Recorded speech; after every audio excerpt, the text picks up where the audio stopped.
Je dédie ces pages à la mémoire de mes grands-parents, Anna et Robert Béranguet. Introduction. Le présent ouvrage a pour but d'apporter avec le plus de simplicité et de clarté possible un regard critique sur le fonctionnement de la République démocratique bourgeoise au sein du capitalisme, ainsi que sur les différentes formations politiques qui prétendent lutter pour l'amélioration des conditions de vie du peuple.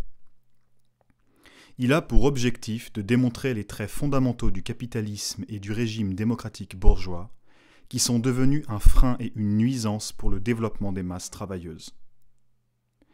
Une analyse marxiste des phénomènes sociaux auxquels nous sommes confrontés de nos jours me semble nécessaire afin de s'armer de la théorie révolutionnaire qui est à même de transformer fondamentalement et radicalement la société. La complexité que rencontre aujourd'hui le prolétariat concernant la politique et ses formations réside dans le fait qu'un nombre important de partis politiques se sont développés de manière croissante depuis plusieurs décennies. Cela a de néfaste que cette quantité conséquente de formations politiques déstabilise et embrouille le prolétariat. Elle le fractionne et réduit sa force et son impact politique. Avec ce guide, je souhaite apporter des questionnements ainsi que des réponses, mais aussi des solutions au lecteur, et ainsi affûter son esprit critique à l'égard de la société capitaliste, de son fonctionnement et de ses structures politiques. Le chapitre qui suit est un énoncé rapide et simple du matérialisme dialectique et historique. Mon objectif est de vulgariser et simplifier au maximum cette science marxiste afin de ne pas décourager le lecteur. Cet ouvrage n'a pas pour but de traiter en profondeur la théorie marxiste. C'est la raison pour laquelle le chapitre qui suit est volontairement incomplet, simplifié et assez basique. Cependant, il me semble tout à fait indispensable de conseiller d'étudier plus en profondeur le matérialisme dialectique et historique, afin que le lecteur puisse découvrir l'ensemble des analyses que cette science marxiste apporte à l'humanité. L'excellent travail de Staline à ce propos mérite d'être lu et étudié. Son ouvrage « Le matérialisme dialectique et le matérialisme historique » représente un très bon exposé des principes philosophiques du marxisme. Je recommande donc au lecteur de se tourner vers cet ouvrage s'il souhaite étudier plus en détail ce sujet. Chapitre 1. Introduction aux principes philosophiques élémentaires du marxisme. A. Le matérialisme dialectique. Le matérialisme dialectique constitue la pierre angulaire du marxisme, sa base d'analyse. Le mot « matérialisme » signifie que l'interprétation des phénomènes de la nature, la conception des phénomènes environnants est matérialiste. C'est-à-dire qu'il considère que la matière, qui constitue tout ce que nous connaissons physiquement, tout ce qui existe objectivement autour de nous, est et doit être la donnée première dans une analyse, une donnée objective et scientifique, sans addition étrangère, indépendante des divinités, dieux ou esprits universels quels qu'ils soient. Le matérialisme estime que seule la matière existe réellement, et que la conscience de l'homme n'est que le produit supérieur de la matière, car la pensée, la conscience, n'est que le produit supérieur d'un organe matériel, le cerveau. C'est pour cette raison que le matérialisme marxiste part du principe que l'on ne peut pas séparer la pensée de la matière pensante, du cerveau, sous peine de tomber dans une erreur grossière. Le matérialisme est donc nécessairement opposé à toute forme de croyance religieuse ou d'autres formes de spiritisme qui admettent ou laissent supposer la présence de divinités immatérielles. Le mot « dialectique » signifie que la méthode d'investigation et de connaissance est dialectique, c'est-à-dire qu'elle considère l'étude des phénomènes de la nature dans leur essence même, tels qu'ils existent objectivement, en étudiant les contradictions internes du processus d'évolution, de développement, qu'elle considère qu'un élément fait partie d'un ensemble plus grand et que cet élément renferme des contradictions internes qui lui sont propres et naturelles. Il faut entendre par ces contradictions l'ancien et le nouveau, le passé et l'avenir. La dialectique considère de la même manière que le mouvement est perpétuel, que tout évolue constamment et sans interruption, et que tous les éléments se conditionnent réciproquement, évoluant d'une manière déterminée et répondant à des lois de développement objectives. La dialectique estime aussi que le développement des éléments, des phénomènes, ne s'effectue pas de manière harmonieuse et calme, mais par bonds, par accumulation quantitative lente, aboutissant à un saut qualitatif brutal, issu de la lutte entre les contradictions internes et inhérentes des phénomènes, entre l'ancien et le nouveau, le passé et l'avenir.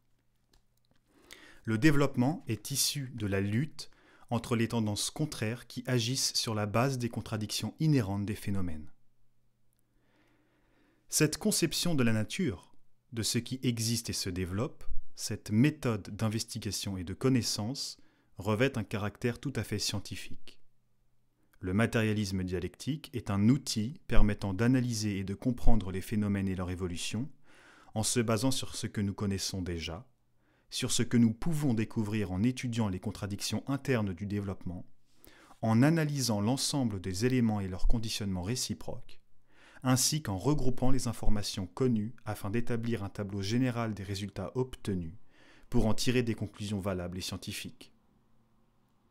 Pour résumer simplement, l'eau est un élément matériel, objectif. Pourquoi l'état de l'eau change-t-il, par exemple, à moins 10 degrés ? Pourquoi gèle-t-elle ? Pourquoi, à 100 degrés, l'état de l'eau se modifie-t-il à nouveau, mais cette fois-ci d'une autre manière, en bouillant ? Le matérialisme dialectique estime que ce changement est tout à fait naturel et qu'il fait partie d'un ensemble de conditions matérielles répondant à des lois de développement indépendantes de l'action des hommes et de leur conception. Il part du principe que si, effectivement, l'état de l'eau se modifie à un moment précis, c'est qu'il se produit des conditions précises à un moment donné et que, par conséquent, un processus d'évolution, de changement est en action. Processus qui passe systématiquement et obligatoirement par deux phases. La première phase est celle de l'accumulation quantitative, lente, latente, qui, au premier abord, ne se voit pas forcément, mais qui constitue une étape indissociable et indispensable du processus d'évolution. La deuxième phase est celle du changement notable, brutal, du changement qualitatif d'un état à un autre, changement que l'on remarque de manière apparente et évidente. Elle est la résultante qualitative de l'accumulation de quantité de mouvements du processus de changement, de transformation, d'évolution. L'eau chauffe ou se refroidit durant une certaine quantité de temps, et suivant cette quantité de temps, elle se change d'un seul coup, de manière brutale, soit en glace, ou dans le cas inverse, elle se met à bouillir et se transforme en vapeur, la quantité se transformant en qualité. Telle est la définition basique du matérialisme dialectique, sa définition fondamentale. B. Le matérialisme historique.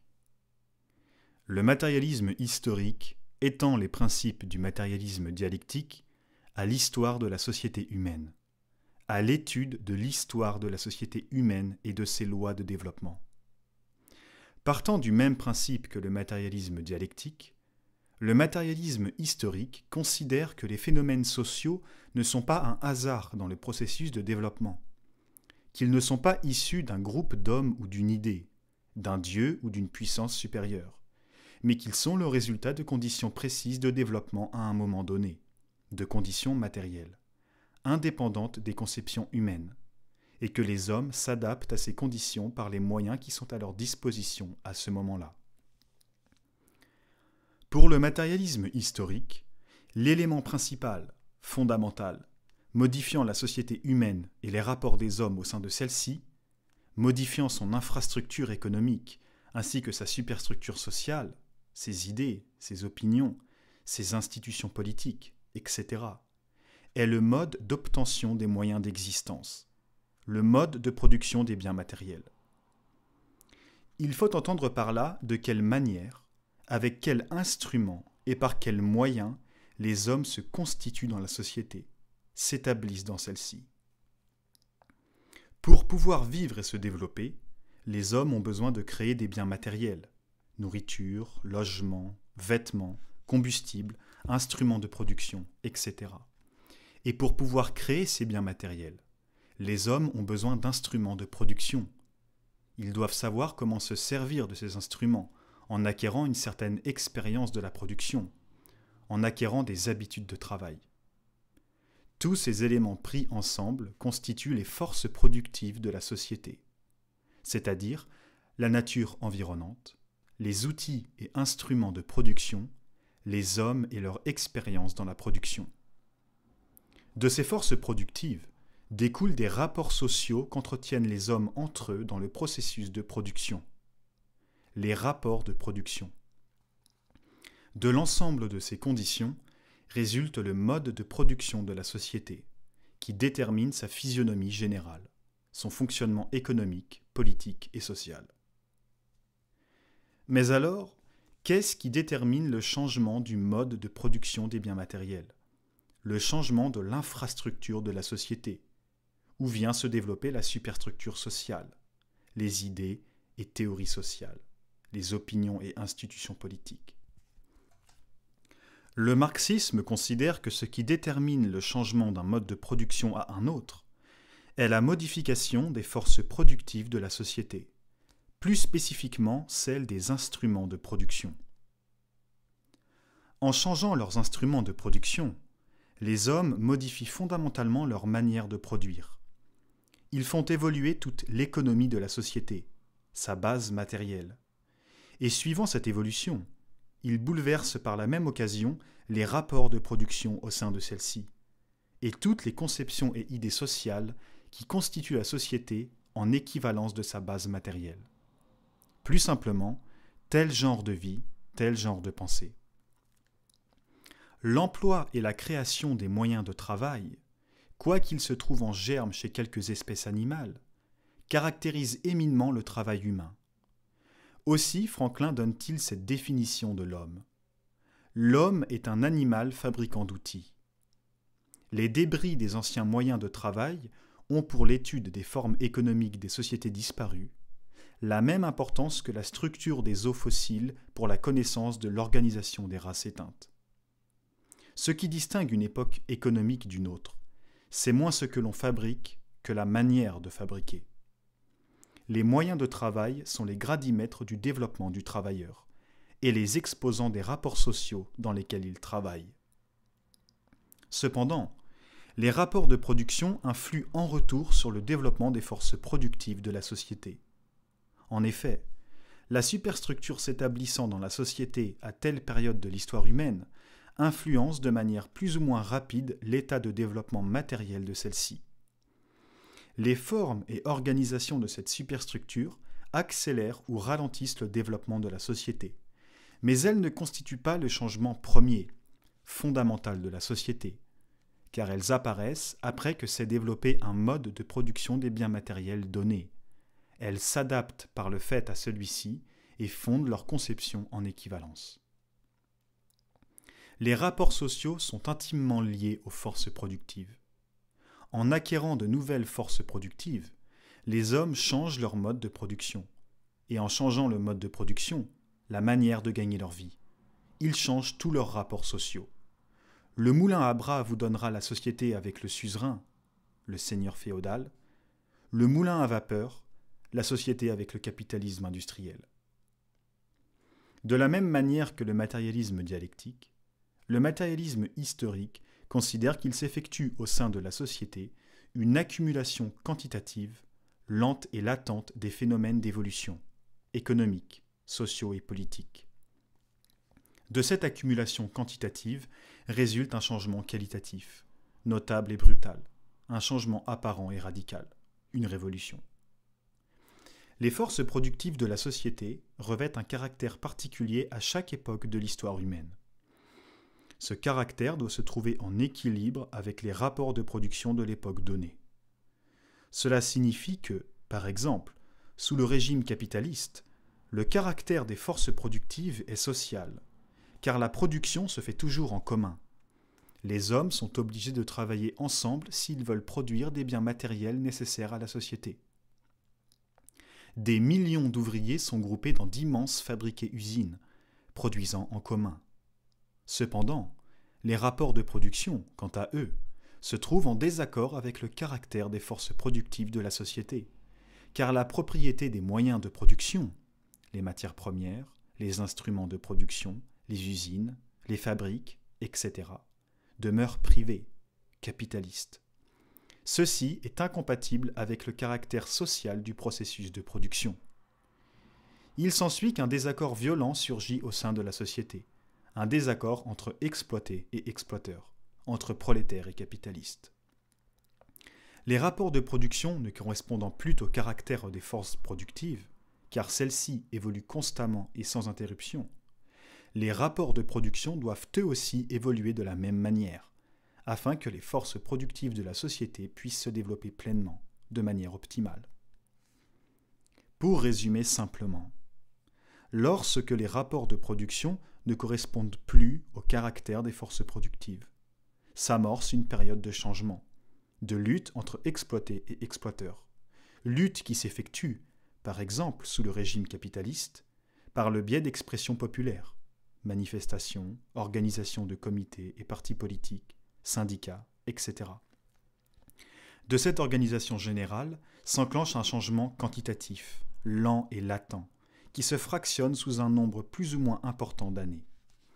Des réformes sont appliquées sans apporter un changement notable et réel de la société, et par conséquent ne satisfont pas les masses opprimées du joug de l'exploitation.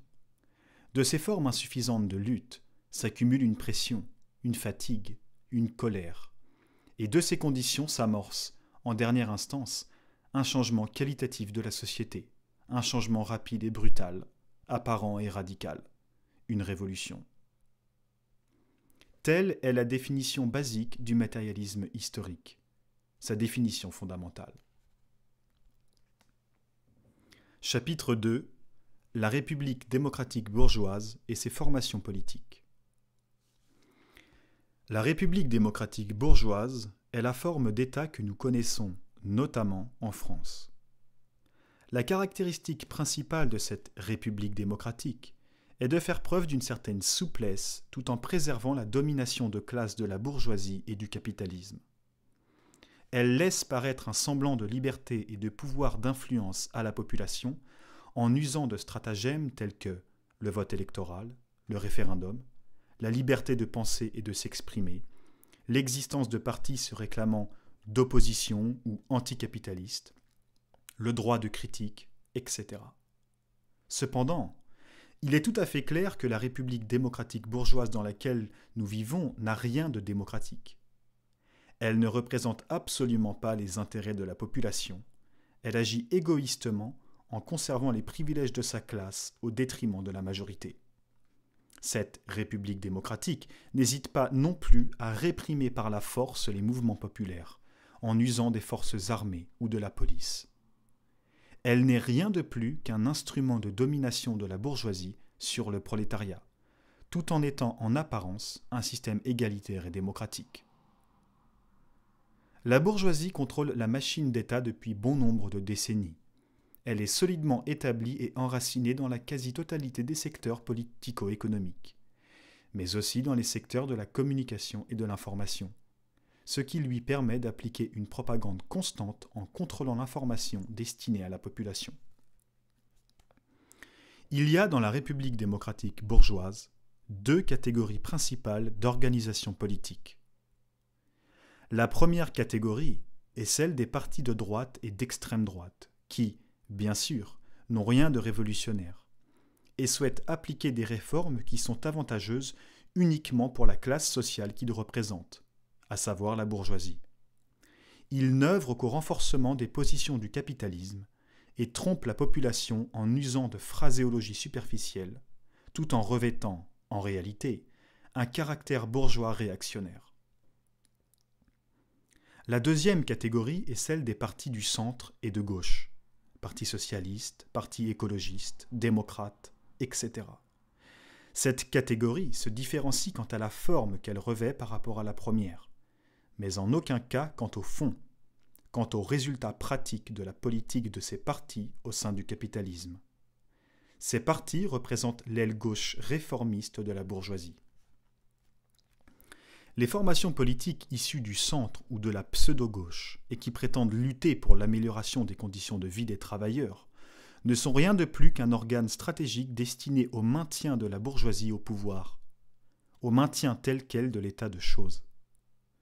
Si nous souhaitons sortir de cette condition, il est nécessaire de comprendre à qui nous avons affaire quand nous sommes confrontés à ces formations politiques. L'ensemble de ces organisations politiques ne sont en réalité que des organisations à caractère bourgeois, contre-révolutionnaires, ne souhaitant pas un changement réel de l'appareil étatique, ne souhaitant pas un changement radical de la société, mais la conservation en l'état de celle-ci. Mais pour quelles raisons particulières ces organisations ne souhaitent-elles pas un tel changement ? Cela s'explique par le fait que ces organisations sont le détachement avancé d'une classe sociale donnée dans la société, la bourgeoisie, plus précisément celui de son aile gauche, et que, par conséquent, elles renferment toutes des intérêts de classe qui les empêchent d'être intéressées à un changement révolutionnaire de la société. Si un tel changement s'opère, la bourgeoisie perd tous les privilèges de classe qu'elle a acquis sous le régime capitaliste. L'ensemble de la superstructure sociale est transformée et, par conséquent, la bourgeoisie de manière générale, tant son aile réformiste de gauche que son aile droitière la plus réactionnaire, ne trouve plus sa place dans le régime politique nouveau. C'est la raison pour laquelle la bourgeoisie est opposée au prolétariat, au mouvement révolutionnaire en général. Elle représente l'antagonisme de classe du prolétariat. Son attitude est toujours, et ce, quelle que soit la forme qu'elle revêt ou l'apparence populaire qu'elle peut se donner dans les paroles, une attitude de classe.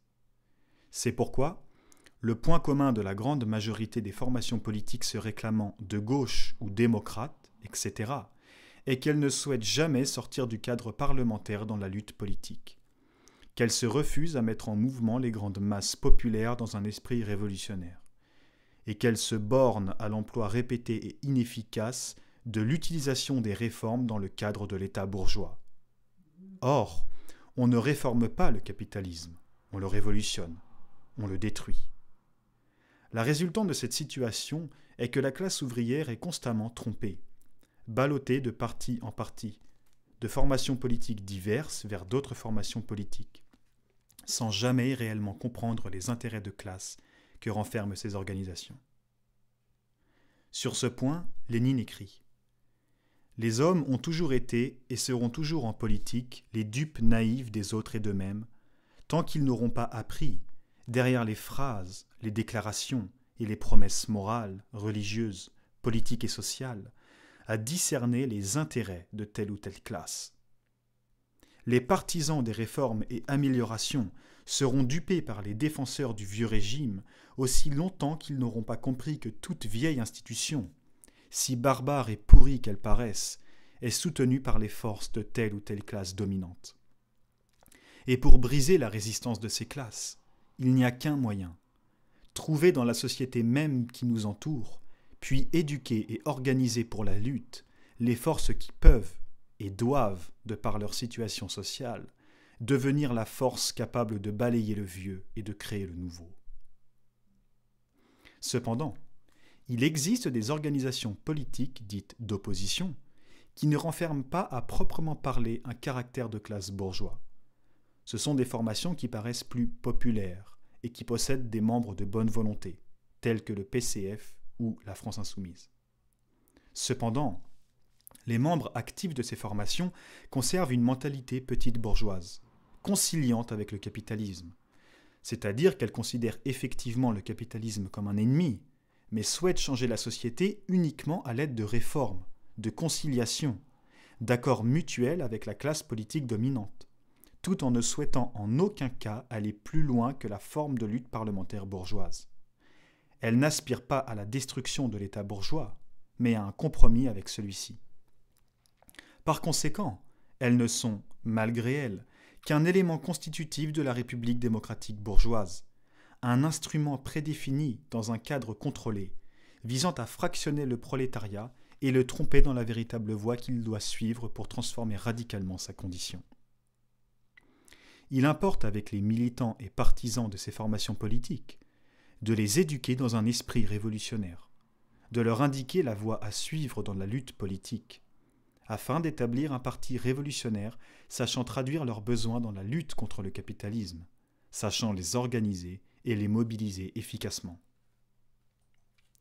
Cette confusion générale concernant la structuration politique de notre appareil d'État est bien entendu voulue, étudiée et mise soigneusement en place par la classe politique dominante, dans le but de tromper de façon toujours plus poussée le prolétariat dans sa lutte contre l'oppression dont il est victime.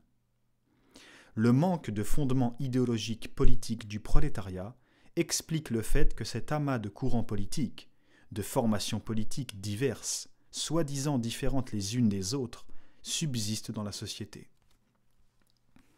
Mais alors, la question est de savoir quoi faire dans ces conditions précises. Par quels moyens devons-nous enclencher le processus révolutionnaire? Par quoi commencer?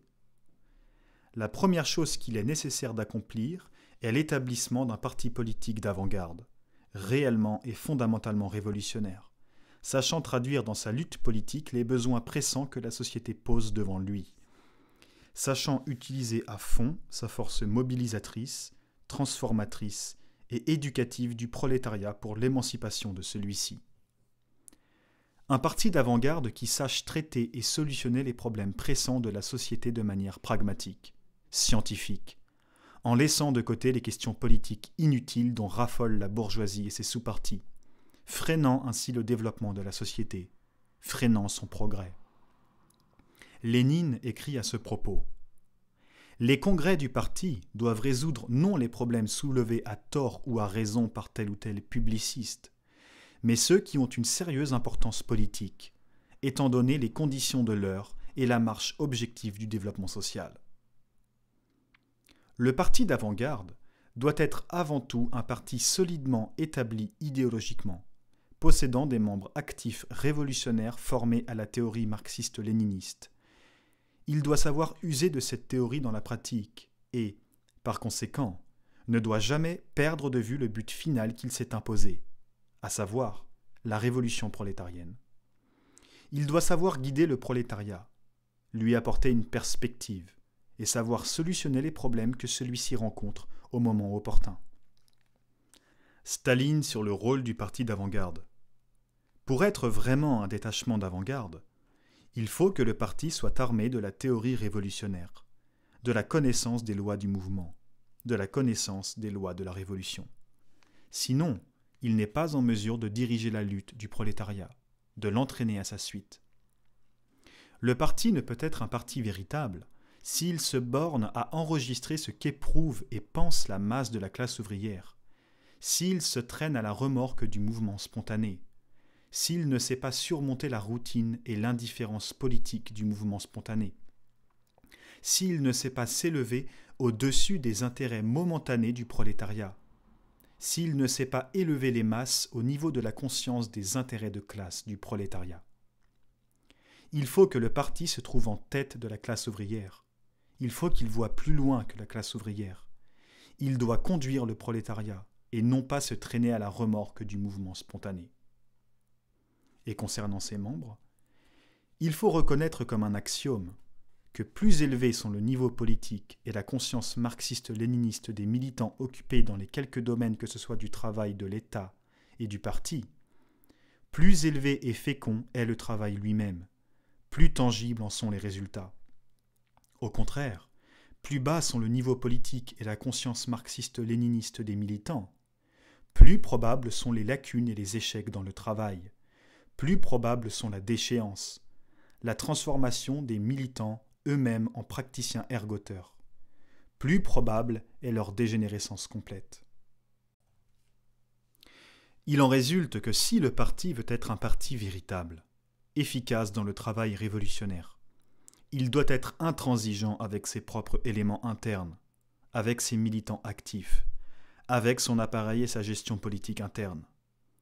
Il ne peut pas se permettre la présence d'éléments aux idées déviantes, aux théories réactionnaires et révisionnistes.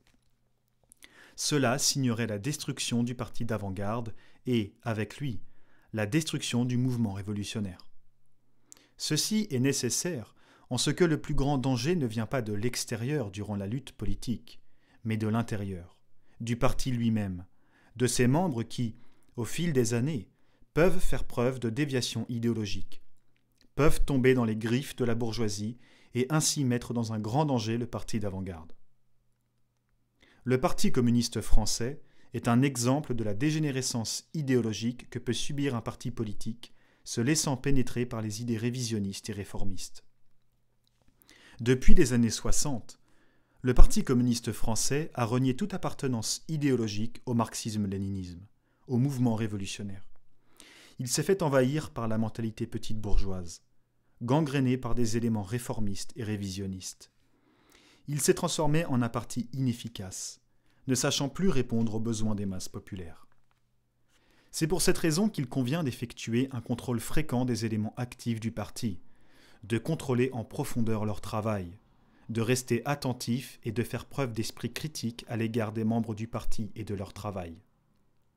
Ceci ne veut pas, cependant, dire que le contrôle des éléments actifs du parti, de leur travail, soit lié à un manque de confiance dans le travail effectué ou dans leurs idées. Ce contrôle est nécessaire pour éviter la déviation de droite dans le parti, pour éviter des déviations néfastes qui le détruiraient. Comme le disait Lénine, la confiance n'exclut pas le contrôle. Staline écrit à ce propos la chose suivante.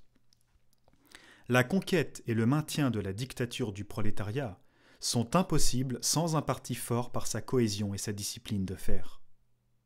Mais la discipline de fer dans le parti ne saurait se concevoir sans l'unité de volonté, sans l'unité d'action complète et absolue de tous les membres du parti.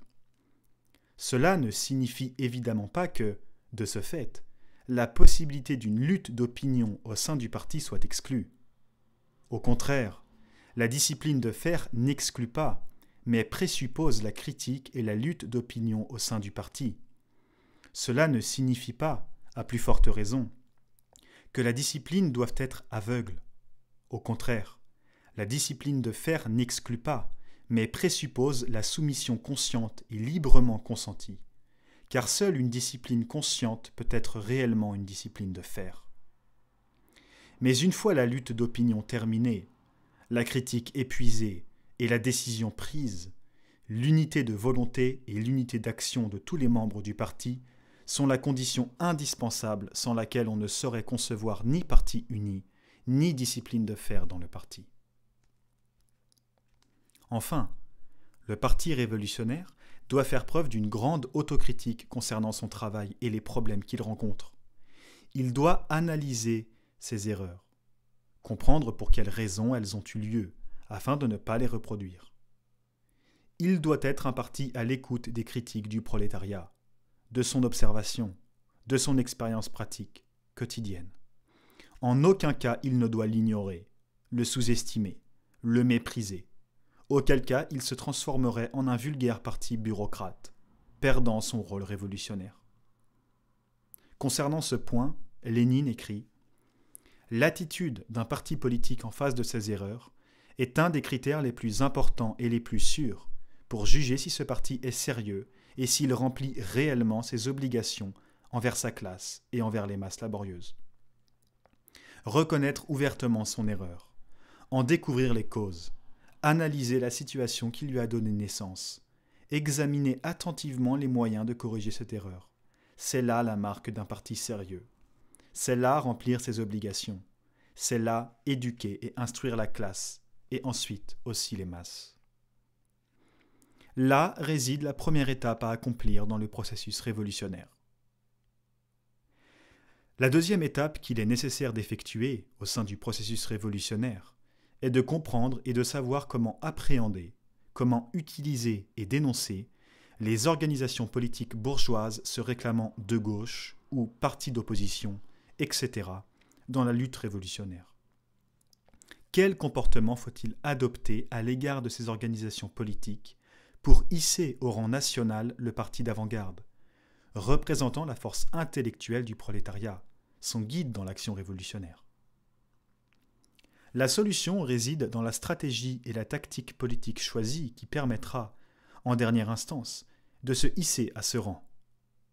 Elle réside dans l'élaboration théorique d'une idée scientifiquement viable et applicable dans la pratique, d'une méthode montrant avec clarté au prolétariat le tour de passe-passe politique auquel se livrent ces organisations contre-révolutionnaires.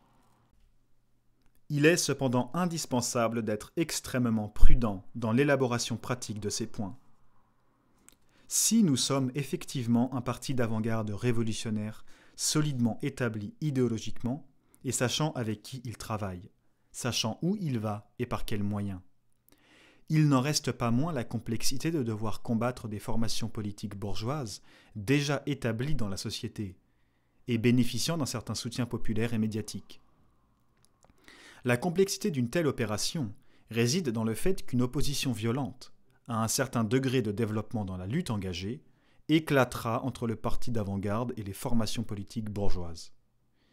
Il convient nécessairement qu'avant que cette opposition ait lieu, soit constituée une base, un soutien populaire, afin de pouvoir continuer la lutte de manière efficace contre les formations politiques bourgeoises, contre leur tromperie, contre leur populisme. Quand la bourgeoisie se rendra compte que les mouvements sociaux revêtiront un caractère révolutionnaire, souhaitant un changement de fond, radical, ne souhaitant pas s'arrêter aux simples réformes et décrets qu'elle propose par le biais de la voie parlementaire qu'elle affecte tant, alors la bourgeoisie prendra peur. Elle essaiera de discréditer par tous les moyens le parti d'avant-garde, par une propagande mensongère, agitant au visage du prolétariat l'épouvantail de la peur, du chaos de la révolution, de la terreur, etc. La différence fondamentale qui s'exprime entre les révolutionnaires et les réformistes se situe au niveau du rôle que jouent précisément les réformes dans l'action populaire, dans la vie politique, dans le mouvement révolutionnaire. Pour le révolutionnaire, la réforme est un moyen de progresser de manière légale dans le processus révolutionnaire illégal, visant à détruire le vieil état de choses, la société bourgeoise, par la révolution. Pour le réformiste, au contraire, la réforme représente la résultante finale, l'aboutissement dans la lutte politique qui permettrait d'améliorer de manière conséquente et suffisante les conditions de vie des travailleurs, sans avoir besoin de continuer aucune forme de lutte supplémentaire à celle de la voie parlementaire. À ce propos, Staline dit « Pour le réformiste, la réforme est tout. Le travail révolutionnaire, lui, n'est là que pour l'apparence, pour en parler, pour jeter de la poudre aux yeux. C'est pourquoi, avec la tactique réformiste, dans les conditions du pouvoir bourgeois, une réforme devient de façon inévitable un instrument de renforcement de ce pouvoir, un instrument de la désagrégation de la révolution. Pour le révolutionnaire, au contraire, le principal c'est le travail révolutionnaire, et non la réforme. Pour lui, la réforme n'est que le produit accessoire de la révolution. C'est pourquoi, avec la tactique révolutionnaire, dans les conditions du pouvoir bourgeois, une réforme devient naturellement un instrument de désagrégation de ce pouvoir, un instrument de renforcement de la révolution, un point d'appui pour le développement continu du mouvement révolutionnaire. Le révolutionnaire accepte la réforme afin de l'utiliser comme une amorce pour combiner l'action légale et l'action illégale, afin de s'en servir comme d'un abri pour renforcer le travail illégal, en vue de la préparation révolutionnaire des masses au renversement de la bourgeoisie. C'est là l'essence de l'utilisation révolutionnaire des réformes et des accords dans les conditions de l'impérialisme. Le réformiste, au contraire, accepte les réformes pour renoncer à tout travail illégal, faire échec à la préparation des masses pour la révolution, et se reposer à l'ombre de la réforme octroyée. C'est là l'essence de la tactique réformiste. Concernant la République démocratique bourgeoise, Lénine écrit « Il est avantageux pour la bourgeoisie que la révolution bourgeoise ne balaye pas trop résolument tous les vestiges du passé, qu'elle en laisse subsister quelques-uns. Autrement dit, que la révolution ne soit pas tout à fait conséquente et complète, ni résolue et implacable. » Et plus loin, « Pour la bourgeoisie, il est plus avantageux que les transformations nécessaires dans le sens de la démocratie bourgeoise s'accomplissent plus lentement, plus graduellement, plus prudemment, moins résolument, par des réformes et non par une révolution, que cette transformation soit aussi précautionneuse que possible à l'égard des institutions respectables. C'est ce que nous rencontrons de façon pratique et quotidienne dans la lutte politique de nos jours. Les dites formations politiques de gauche ou d'opposition, etc., revêtent précisément ce caractère de classe bourgeois.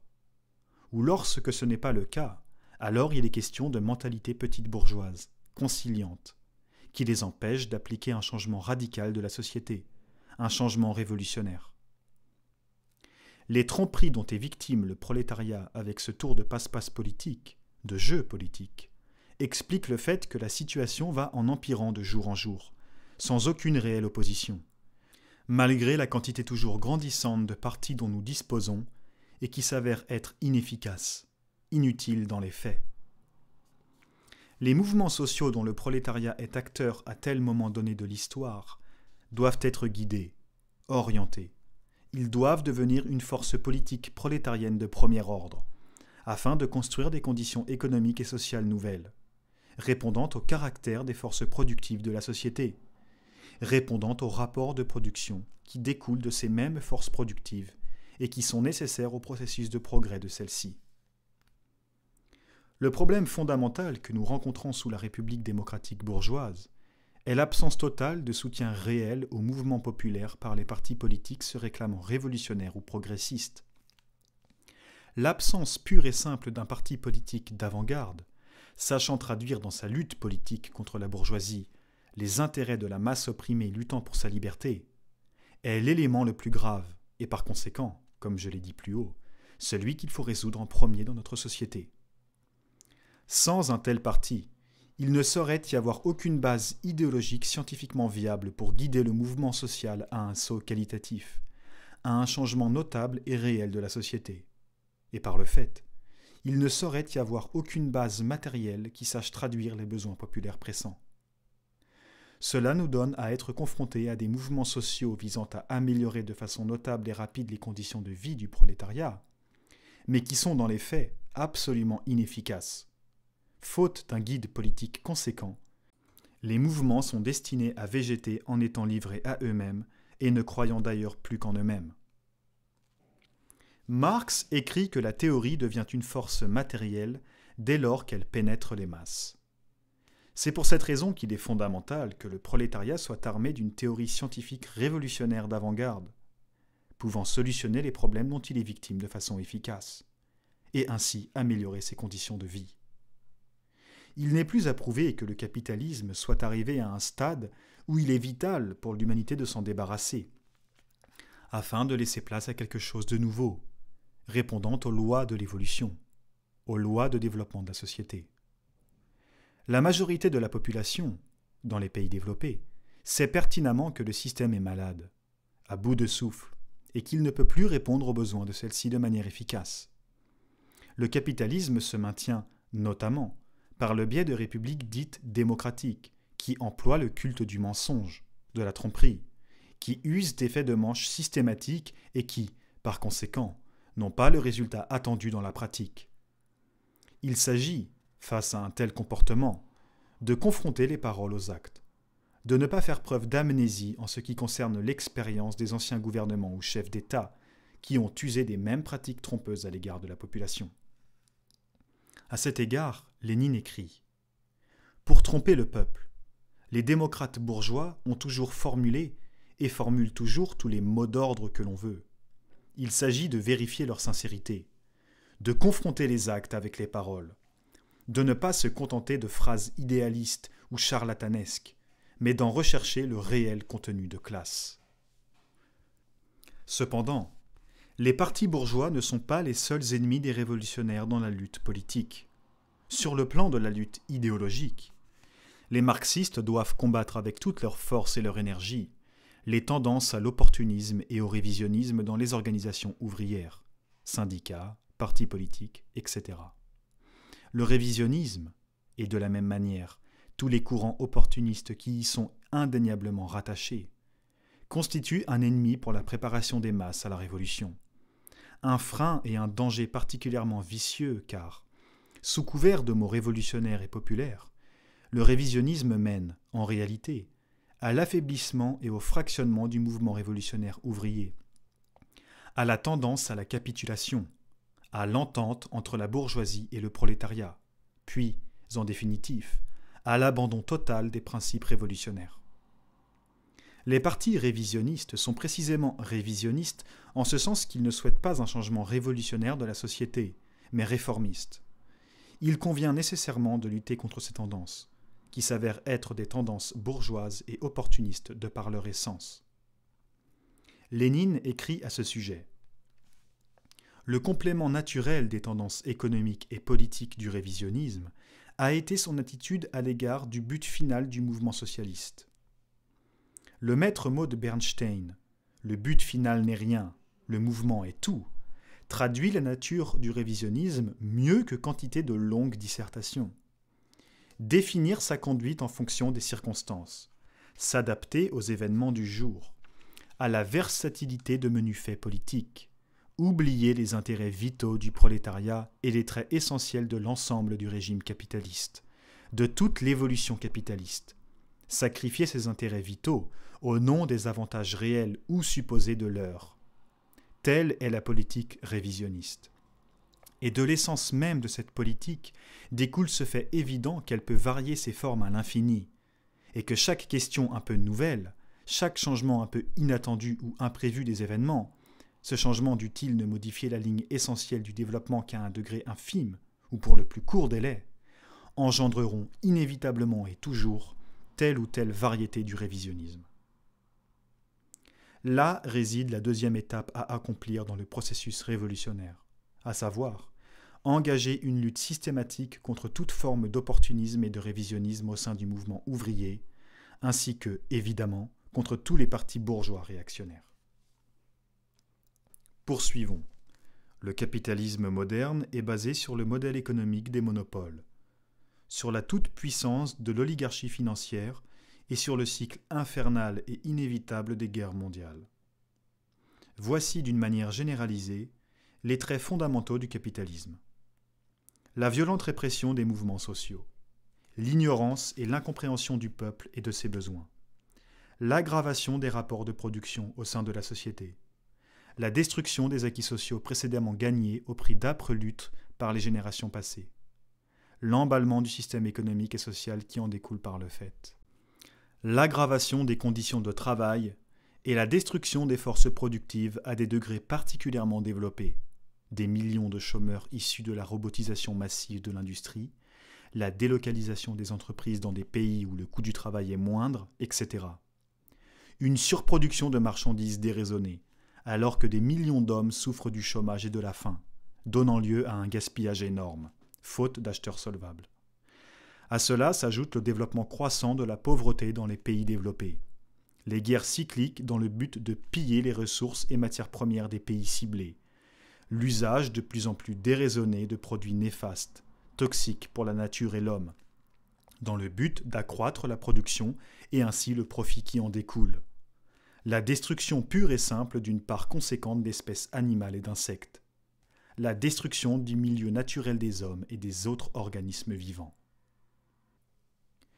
De ces faits découlent des contradictions inhérentes au capitalisme monopolisateur, impérialisme, qui font que ce système est voué, à terme, à être remplacé par un autre système répondant aux besoins de la population, aux besoins de la société, répondant aux lois de l'évolution objective du développement économique et social.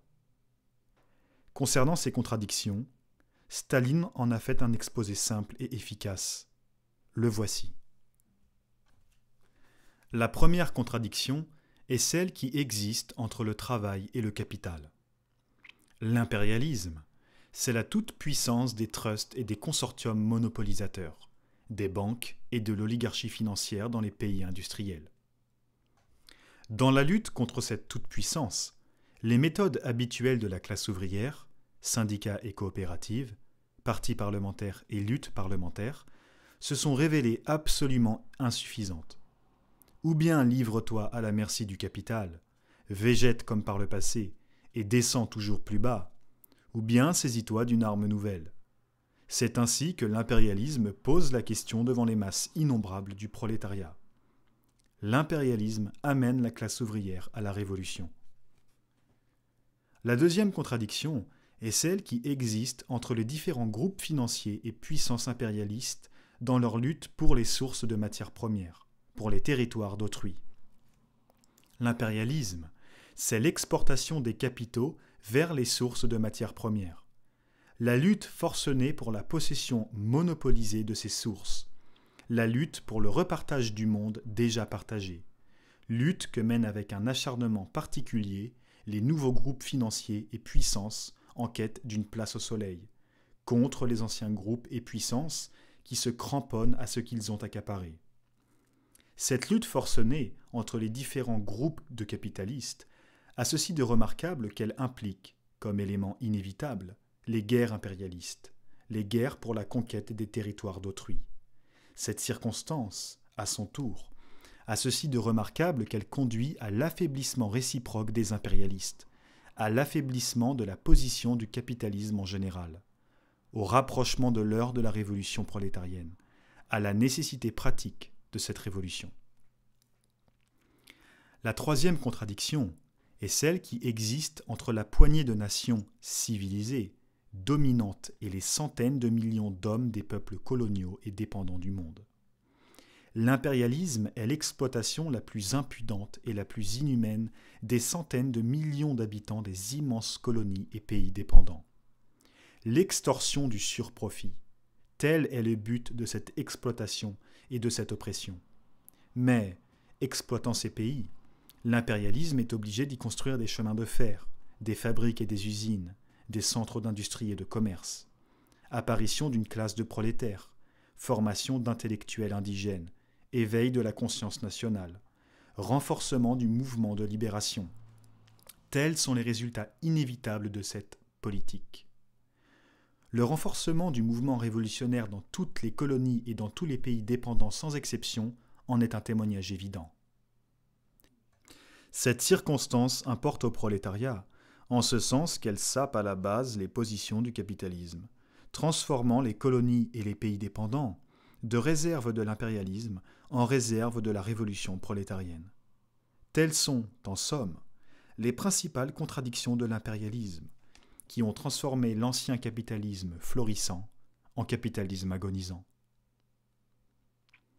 Voilà pourquoi il est essentiel de détruire le vieux monde, de briser le capitalisme, de bâtir une société nouvelle à l'aide de la science marxiste-léniniste, répondant aux besoins actuels de la société. Cependant, il ne suffit pas uniquement que le prolétariat soit conscient de la nécessité d'un changement sociétal, mais aussi que la classe politique dominante traverse une crise politique sans précédent, que cette crise politique fasse écho même aux éléments les moins instruits et politisés du prolétariat, que cette crise politique discrédite totalement et définitivement la classe politique dominante et rende sa direction pratique impossible. Concernant ce point, Lénine écrit la chose suivante. La loi fondamentale de la révolution, confirmée par toutes les révolutions et notamment par les 3 révolutions russes du XXe siècle, est celle-ci. Pour que la révolution ait lieu, il ne suffit pas que les masses exploitées et opprimées prennent conscience de l'impossibilité de vivre comme autrefois et réclament des changements. Pour que la révolution ait lieu, il est indispensable que les exploiteurs ne puissent pas vivre et gouverner comme autrefois. C'est seulement lorsque ceux d'en bas ne veulent plus et que ceux d'en haut ne peuvent plus vivre à l'ancienne manière, c'est alors seulement que la révolution peut triompher. En d'autres termes, cette vérité c'est que la révolution est impossible sans une crise de toute la nation, affectant exploités et exploiteurs.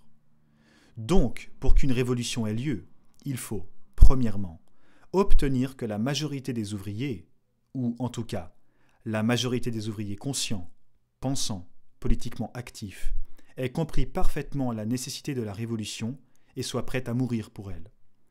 Il faut ensuite que les classes dirigeantes traversent une crise gouvernementale qui attire à la vie politique jusqu'aux masses les plus retardataires. L'indice de toute vraie révolution est une rapide élévation au décuple, ou même au centuple, du nombre des hommes aptes à la lutte politique parmi les masses laborieuses et opprimées, jusque-là apathiques, qui affaiblit le gouvernement et rend possible pour les révolutionnaires son prompt renversement. L'unité du prolétariat. Sa fusion avec une théorie révolutionnaire d'avant-garde. Voilà l'élément manquant dans notre société. Voilà ce qui nous amène à la situation que nous rencontrons actuellement en France, mais aussi dans beaucoup d'autres pays revêtant la même structuration politique. Beaucoup d'éléments favorables à la révolution sont réunis. Les conditions, dans l'ensemble, sont réunies, ou se réunissent petit à petit, de manière quantitative.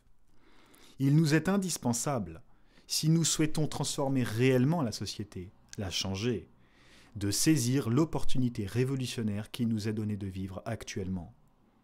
Nous devons nous référer aux lois du développement social, lois qui nous indiquent que des changements sociaux sont toujours intervenus par la modification des forces productives, par les luttes qui ont eu lieu entre exploités et exploiteurs, et qu'il est nécessaire, par conséquent, d'ajuster les rapports de production au niveau des forces productives de la société, afin de faire évoluer qualitativement celle-ci. L'élaboration d'une société nouvelle, avec des rapports de production nouveaux, est une chose parfaitement réalisable et naturelle. La société doit changer, elle doit évoluer, de la même manière que tout évolue constamment dans la nature, dans l'existence matérielle. Bâtir la société communiste est une loi de développement qui, par conséquent, doit nécessairement être appliquée tôt ou tard. Cependant, le passage à la société communiste ne s'effectuera pas de lui-même, pacifiquement, sans l'action coordonnée des hommes, mais au contraire par l'organisation et la coordination des masses exploitées en un mouvement révolutionnaire visant à détruire violemment le capitalisme.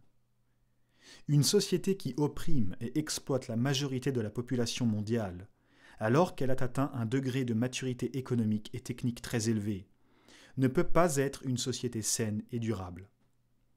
Elle est une société dangereuse et malade, dirigée par des individus aveugles, ne voyant que leurs intérêts de classe égoïstes au détriment de la majorité exploitée, exigeant toujours plus des masses laborieuses, quels que soient les sacrifices. Cette société, de par son fonctionnement général, appelle à être remplacée par la société communiste. Sous le communisme, il n'est plus question d'exploitation de l'homme par l'homme. Il n'est plus question de propriété privée des moyens de production, d'une minorité exploitant la majorité pour ses intérêts propres. Sous le communisme, le travail deviendra un devoir social agréable et épanouissant, riche de savoir, dans lequel chacun pourra en sortir grandi pour le bien commun.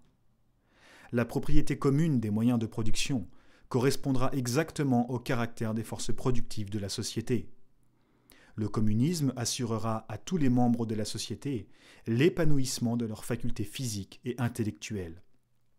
Ils seront des hommes cultivés, d'une instruction générale étendue dans tous les domaines, et pourront se choisir librement une profession. Il assurera de la même manière un développement complet de la science, des arts et de la culture. La façon de considérer les hommes dans la société communiste revêt un caractère foncièrement opposé au capitalisme. Le communisme respecte l'homme. Il cherche à le faire évoluer, à le faire grandir pour qu'il ait pleine satisfaction dans la société, pour qu'il soit heureux et souhaite, par conséquent, apporter tout ce qu'il peut à la société en tant qu'individu, en tant qu'homme cultivé. Staline considérait les hommes de la manière suivante. Il faut bien soigner chaque travailleur capable et qui a du discernement. Il faut le soigner et le faire grandir. Il faut faire grandir les hommes avec la même sollicitude qu'un jardinier soigne son arbre préféré. Il faut éduquer l'homme, l'aider à grandir, lui ouvrir une perspective, le faire avancer en temps opportun, lui confier en temps opportun un autre travail, si l'intéressé ne peut venir à bout de sa tâche, sans attendre qu'il soit définitivement coulé. L'homme doit comprendre la nécessité de changer, d'évoluer, de laisser libre cours au développement harmonieux de la société. Il doit le comprendre en tant qu'individu pour la communauté. Ce développement ne peut se produire que si les conditions propices à celui-ci sont réunies, conditions économiques, politiques, sociales, mais également si les conditions nécessaires au développement de l'individu sont elles aussi réunies, sa propre évolution morale, individuelle, en tant qu'être humain vivant et s'établissant dans la société avec d'autres hommes. Concernant la préparation de l'individu au passage du communisme, plus précisément au passage supérieur de la société communiste, sur le plan de son éducation politique et morale, voici ce que disait le collectif de l'Académie des sciences de l'URSS. Le communisme suppose un niveau de conscience élevé chez les membres de la société. Les germes d'une attitude nouvelle, communiste envers le travail et la propriété sociale, dans les rapports entre les hommes, existent déjà dans la société socialiste. Avec le temps, appliquer les principes communistes deviendra chose toute naturelle et ordinaire pour des hommes ayant atteint un haut degré d'instruction et de culture. Mais n'oublions pas que, dans la société socialiste, les survivances du capitalisme sont encore loin d'avoir disparu de la conscience des hommes, du fait que la conscience retarde sur l'être et que les forces réactionnaires du monde bourgeois s'attachent par tous les moyens à les entretenir et à les ranimer.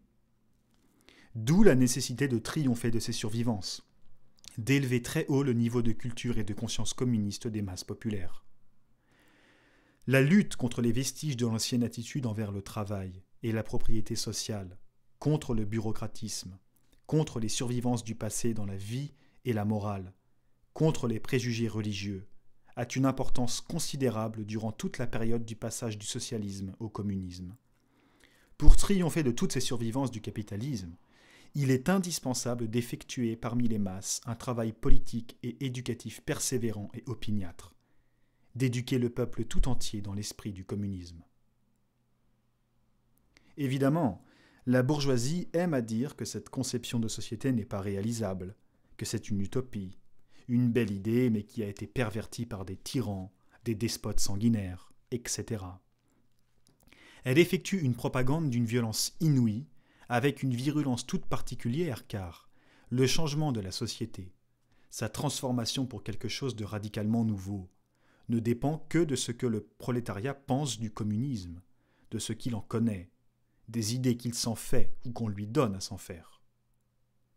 Le marxisme-léninisme est un outil aux mains des prolétaires, un outil qui vise à les armer pour qu'ils puissent changer les choses de manière conséquente et efficace, pour qu'ils cessent d'être victimes d'un système qui les abuse de manière toujours plus agressive, pour qu'ils cessent d'être spectateurs de leur vie, mais pour qu'ils deviennent acteurs de celle-ci, pour qu'ils soient résolus à prendre en main leur avenir de manière consciente, en sachant vers où et par quels moyens ils se dirigent vers l'objectif qu'ils se sont fixés, à savoir, en premier lieu, à l'élaboration de la société socialiste, puis en définitive, à celle du communisme.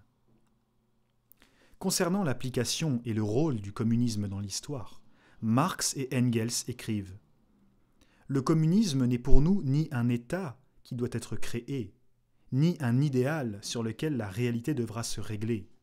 Nous appelons communisme le mouvement réel qui abolit l'État actuel. Les conditions de ce mouvement résultent de la présupposition qui existe actuellement. » Il me semble nécessaire, alors que nous avons parlé plus haut de propagande bourgeoise, de faire une parenthèse sur un point théorique particulier. Cet élément est fréquemment et volontairement déformé par la bourgeoisie et il en résulte une ambiguïté qu'il est nécessaire de clarifier ici. Il concerne la distinction qu'il est nécessaire de faire entre la propriété privée des moyens de production et la propriété individuelle des objets personnels.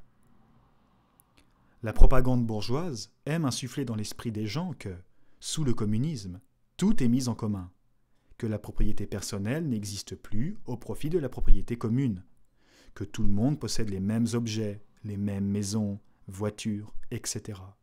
En réalité, il n'en est rien.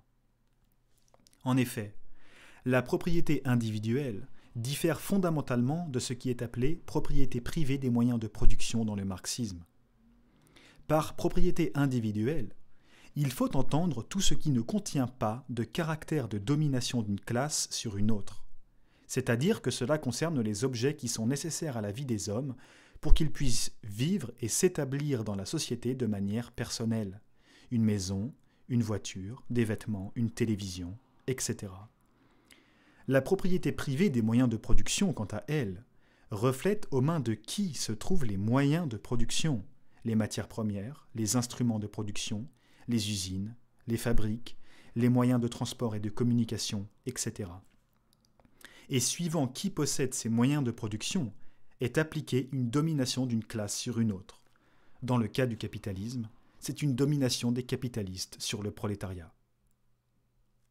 Il est, cependant, important de notifier que nous pouvons définir comme néfaste la possession de plusieurs biens matériels individuels à une échelle démesurée et déraisonnée. Prenons l'exemple du magnat de l'immobilier. Le possédant d'un patrimoine immobilier très conséquent se voit verser de manière permanente une rente financière par les locataires de son patrimoine. Cela engendre un profit immense sans aucune production de biens matériels.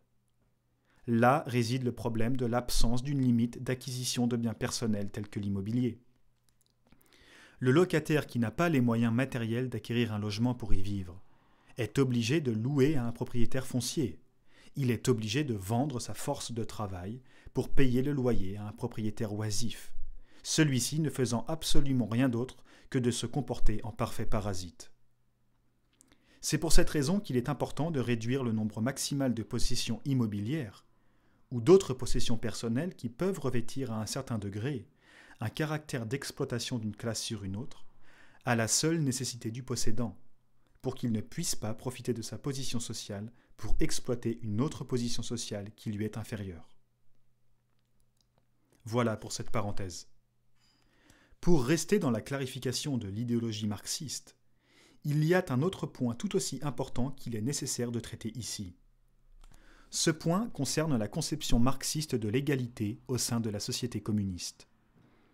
La bourgeoisie a pour habitude de laisser entendre que sous la société communiste, les hommes deviennent des pâles copies les uns des autres, qu'ils n'expriment plus d'idées propres à l'individu, mais qu'ils répondent à un ensemble collectif dénué d'identité propre, personnelle. Bien évidemment, ceci est entièrement faux. Il serait même idiot de penser que cela puisse être vrai. Voici une définition de l'égalité marxiste selon Staline. Ces gens pensent, apparemment, que le socialisme exige l'égalisation, l'égalitarisme, le nivellement des besoins et de la vie personnelle des membres de la société. Inutile de dire que cette hypothèse n'a rien de commun avec le marxisme, avec le léninisme.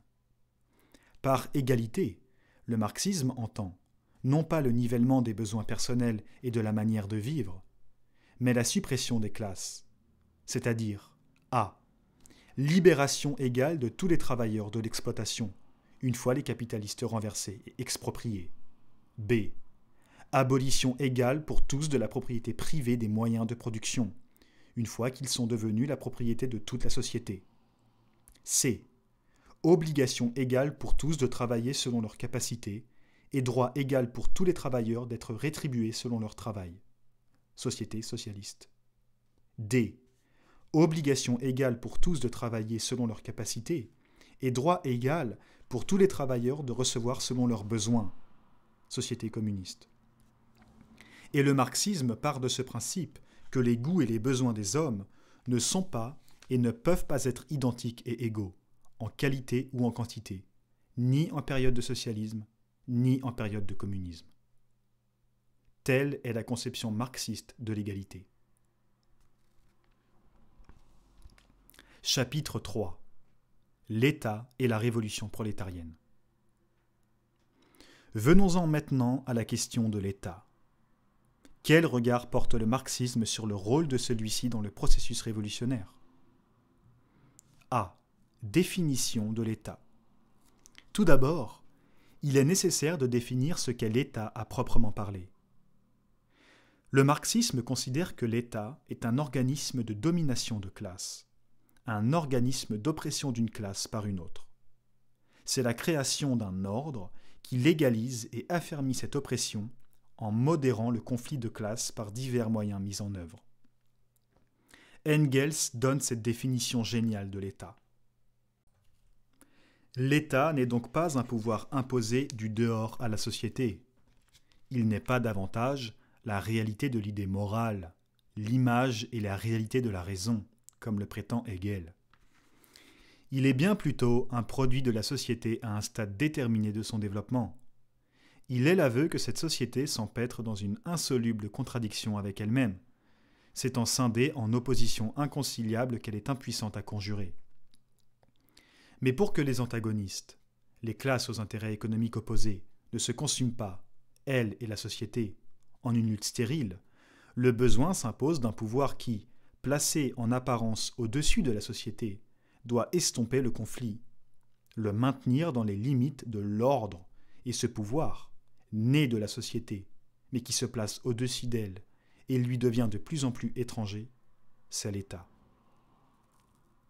Cela signifie que l'État est né du caractère inconciliable des contradictions de classe au sein de la société. Engels, à ce propos, dit « Comme l'État est né du besoin de réfréner des oppositions de classe, mais comme il est né, en même temps, au milieu du conflit de ces classes, il est, dans la règle, l'État de la classe la plus puissante, de celle qui domine au point de vue économique et qui, grâce à lui, devient aussi classe politiquement dominante et acquiert ainsi de nouveaux moyens pour mater et exploiter la classe opprimée. Dans la société capitaliste, l'État est l'instrument et le représentant de l'exploitation de la classe prolétarienne par la classe capitaliste, autrement dit, de l'exploitation du travail salarié par le capital. Voilà pour la définition de l'État. B. Destruction de l'État bourgeois et création de l'État prolétarien. Étant donné que le capitalisme ne cédera pas de lui-même la place au communisme, ne souhaitant pas abandonner sa position et tous les intérêts qui en découlent, le marxisme considère que l'élaboration de la nouvelle société communiste ne peut se faire que si le prolétariat détruit, de manière violente, l'appareil étatique bourgeois. De cette manière, il est possible pour le prolétariat de constituer un nouvel État, prolétarien, servant à la fois d'instrument de répression contre la classe bourgeoise et permettant l'instauration immédiate de la mise en commun des moyens de production. Ce qui signifie que la majorité exploitée applique un pouvoir d'État absolu sur les capitalistes, sur la bourgeoisie, sur la minorité exploitante, paralysant ainsi tout pouvoir direct dont elle pourrait bénéficier. C'est ce que le marxisme appelle la dictature du prolétariat, une dictature du peuple, plus précisément des ouvriers organisés en classes politiques, dont la forme suprême d'organisation est le parti d'avant-garde, détachement direct du prolétariat et appliquant un maintien par la force des positions acquises par la révolution victorieuse.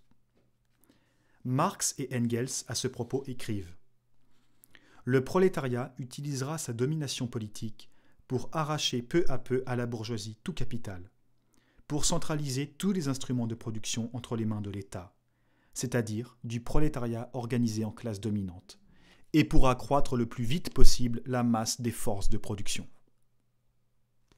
De cette manière, un renforcement croissant des forces productives de la société a lieu, et avec elles se renforce l'ensemble du mouvement révolutionnaire national. La direction révolutionnaire devient alors plus efficace. Elle se renforce de jour en jour en vue de maintenir sa domination sur la classe bourgeoise destituée. Lénine écrit « L'État est l'organisation spéciale d'un pouvoir. C'est l'organisation de la violence, destinée à mater une certaine classe. Quelle est donc la classe que le prolétariat doit mater ? Évidemment la seule classe des exploiteurs, c'est-à-dire la bourgeoisie. Les travailleurs n'ont besoin de l'État que pour réprimer la résistance des exploiteurs. Or, diriger cette répression, la réaliser pratiquement, il n'y a que le prolétariat qui puisse le faire, en tant que seule classe révolutionnaire jusqu'au bout, seule classe capable d'unir tous les travailleurs et tous les exploités dans la lutte contre la bourgeoisie, en vue de la chasser totalement du pouvoir. Les classes exploiteuses ont besoin de la domination politique pour maintenir l'exploitation, c'est-à-dire pour défendre les intérêts égoïstes d'une infime minorité contre l'immense majorité du peuple. Les classes exploitées ont besoin de la domination politique pour supprimer complètement toute exploitation, c'est-à-dire pour défendre les intérêts de l'immense majorité du peuple contre l'infime minorité des esclavagistes modernes, c'est-à-dire les propriétaires fonciers et les capitalistes. L'expropriation des capitalistes ne peut pas se faire par la voie parlementaire, pacifique, par la démocratie proposée dans le cadre de l'État bourgeois, car la voie de la démocratie parlementaire est précisément un outil développé et mis en place par l'État qui vise à fractionner, tempérer et mesurer les mouvements sociaux. C'est pour cette raison que la dictature du prolétariat est l'unique moyen que laisse le capitalisme au prolétariat pour son émancipation, pour changer qualitativement la société. Cette domination de classe du prolétariat sur la bourgeoisie est tout à fait indispensable pour le maintien des positions révolutionnaires, politiques et économiques. Sans cette domination, il est impossible de mener à terme la révolution, de mettre en commun les moyens de production, d'asseoir et d'étendre la révolution en vue de construire la société communiste, du fait de la violente opposition et résistance de la bourgeoisie. Lénine écrit « Il faut noter encore qu'Engels est tout à fait catégorique lorsqu'il qualifie le suffrage universel d'instrument de domination de la bourgeoisie. Le suffrage universel, dit-il, tenant manifestement compte de la longue expérience de la social-démocratie allemande, est l'indice qui permet de mesurer la maturité de la classe ouvrière. Il ne peut être rien de plus. Il ne sera jamais rien de plus dans l'état actuel.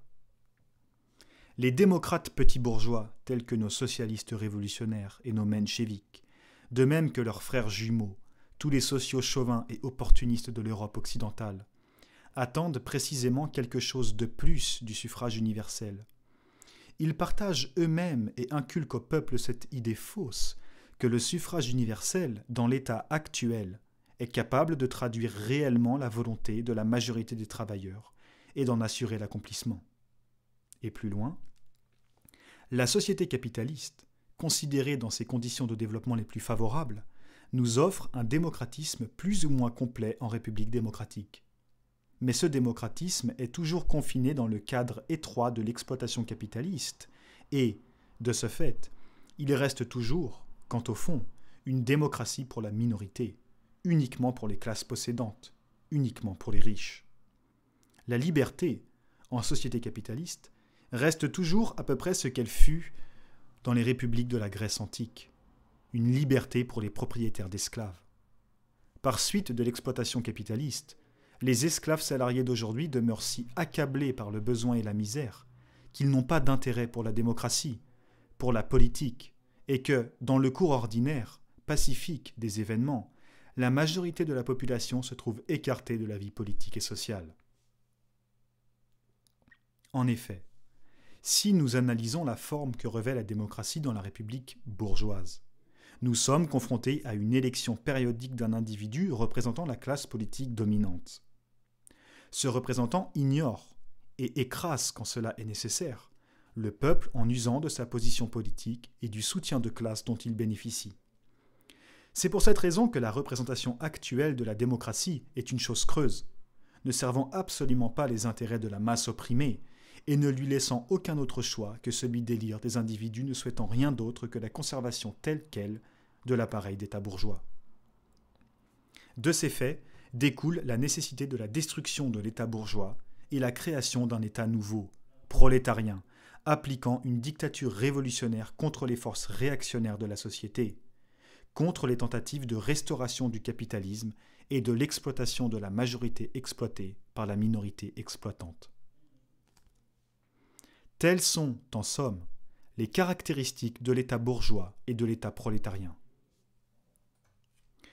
La théorie marxiste de l'État ne s'arrête pas à la question de l'État prolétarien. Elle va bien plus loin que cela. En effet, le marxisme distingue deux phases de développement de la société communiste. La première est la phase inférieure. Elle est nommée socialisme. La deuxième est la phase supérieure. Elle est nommée communisme. Sous la deuxième phase du développement de la société communiste, l'État est amené à disparaître, à dépérir naturellement étant donné la structure économique et sociale que revêt la société communiste. Cependant, il ne me semble pas nécessaire d'expliquer plus en profondeur la théorie du dépérissement de l'État dans cet ouvrage. Nous irions trop en avant dans des explications purement théoriques et ce n'est pas l'objectif souhaité. Il est préférable, je pense, de s'arrêter aux notions d'État bourgeois et d'État prolétarien pour le moment. Cependant, si le lecteur souhaite étudier plus en profondeur le sujet, D'excellents ouvrages expliquent le processus de dépérissement de l'État sous la société communiste et comment celle-ci peut être gérée sans État. En voici une sélection non exhaustive. Critique du programme de Gotha, Karl Marx. L'État et la Révolution, Lénine. Manuel d'économie politique, Académie des sciences de l'URSS. Chapitre 4. Au sujet de la propagande anticommuniste. Il me semble nécessaire, même si ce n'est pas le but de cet ouvrage, de consacrer un petit chapitre sur la question de la propagande anticommuniste incessante dont nous sommes victimes quotidiennement.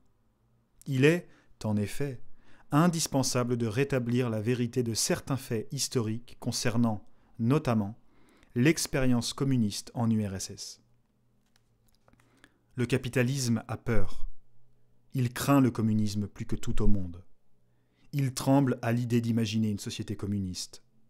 Car le communisme représente la seule alternative scientifiquement établie qui permette de détruire l'état de choses actuel et de construire quelque chose de nouveau et fonctionnel. C'est précisément pour cette raison que le capitalisme effectue une propagande exacerbée à l'encontre du communisme, de ses représentants et de ses réalisations historiques. L'objectif du capitalisme est d'effrayer, de rendre allergique la population à la simple écoute du mot communisme. Il cherche à l'assimiler à une horreur sans nom, à un régime de terreur absolue où règne un État policier dictatorial sanguinaire et où chacun n'a aucune liberté si ce n'est celle de finir enfermé dans un goulag durant le reste de ses jours s'il n'est pas d'accord avec le régime en place. Il est évident que tout ceci est faux et ne reflète en rien la réalité historique. Ces mensonges sont délivrés par une caste politique, la bourgeoisie, qui est farouchement opposée au communisme. Il est, de ce fait, absolument naturel qu'elle veuille détruire l'image du communisme, afin d'en tenir éloignées les masses laborieuses dans le but d'empêcher l'éveil de conscience de classe du prolétariat, d'empêcher toute formation fondamentalement révolutionnaire. Nous pouvons observer que quotidiennement, tout au long de l'année, est effectuée une propagande constante à l'égard du mouvement communiste du XXe siècle et de ses représentants. Cette propagande se caractérise par l'emploi systématique d'un vocabulaire précis, visant à choquer la population. Terreur, famine, tyrannie, sanguinaire, autoritaire, dictatorial, totalitaire, despotique, paranoïaque, etc. L'emploi de ce vocabulaire, devenu une règle inviolable par la bourgeoisie, concernant la qualification des personnalités et mouvements communistes du XXe siècle, doit amener l'individu, communiste ou non, à faire preuve d'esprit critique concernant les informations communiquées. N'oublions pas que la très grande majorité des secteurs de communication et d'information sont détenus par la bourgeoisie, et que cette bourgeoisie défend ses intérêts de classe. Ce n'est rien de plus qu'une lutte d'idées entre exploiteurs et exploités, lutte qui, pour le moment, est en faveur du capitalisme. La bourgeoisie a pour habitude de se concentrer sur le nom de Staline et sur l'expérience de l'URSS à cette période pour appliquer sa propagande mensongère et exagérée. Il existe un livre remarquable, écrit par Ludo Martins, Un autre regard sur Staline, édition EPO, qui relate toutes les attaques dont sont victimes Staline et l'URSS à cette période. Un très grand travail de recherche a été effectué par Ludo Martins et il démonte avec des preuves à l'appui les mensonges déversés depuis des décennies contre la construction du socialisme en URSS. La famine en Ukraine, les 12 millions de morts du goulag, le testament de Lénine, la collectivisation et l'industrialisation forcée par un parti autoritaire, la terreur aveugle des purges, la collusion Staline-Hitler, etc. Il s'agit, avec ce livre, de connaître les tenants et aboutissants réels de cette époque historique, en étudiant l'ensemble des éléments de cette période et en tenant compte du contexte historique précis. Je ne peux que conseiller cet ouvrage au lecteur s'il est curieux de connaître l'autre version de l'histoire et non pas celle qui est écrite par la fallacieuse bourgeoisie. Conclusion. Il ne faut jamais perdre de vue la lutte des classes. Ne jamais perdre de vue les intérêts de classe que renferme la bourgeoisie et ses sous-partis. Il faut garder à l'esprit que la survie de la bourgeoisie, du capitalisme, ne dépend que de l'ignorance des masses opprimées et exploitées. Que la survie du capitalisme dépend entièrement de la propagande persistante et exacerbée qui va à l'encontre du communisme et de ses grandes figures, usant de mensonges extrêmement graves. Pour résumer de manière simple, tant que les masses opprimées se tiendront à l'écart du communisme, pensant que c'est un système répressif et dictatorial, horrible et sanguinaire, du fait de la très violente et constante propagande de la bourgeoisie, rien ne changera réellement. La société ira en empirant. Les masses laborieuses verront leurs conditions de vie se dégrader gravement, et elles n'auront aucune solution, aucun outil pour se sortir de cette condition misérable. Elles continueront de lutter avec les mêmes méthodes parlementaires, absolument inutiles et inefficaces. L'ignorance de la majorité fait la force de la minorité.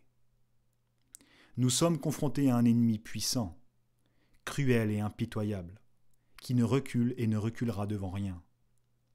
Ou bien nous nous saisissons du marxisme-léninisme pour mener une lutte sans merci contre cet ennemi, une lutte visant à le briser et le détruire de manière définitive. Ou bien nous serons réduits à l'état d'esclaves modernes, destinés à vivre de manière misérable dans l'ignorance et l'exploitation. Comme le disait Victor Hugo, c'est de l'enfer des pauvres qu'est fait le paradis des riches. Enfin, je terminerai par ces lignes du manifeste communiste. Les communistes se refusent à dissimuler leurs opinions et leurs intentions. Ils déclarent ouvertement que leurs fins ne peuvent être atteintes que grâce au renversement par la violence de tout l'ordre social du passé. Que les classes dominantes tremblent devant une révolution communiste. Les prolétaires n'ont rien à y perdre que leur chaîne. Ils ont un monde à gagner. Prolétaires de tous les pays, unissez-vous.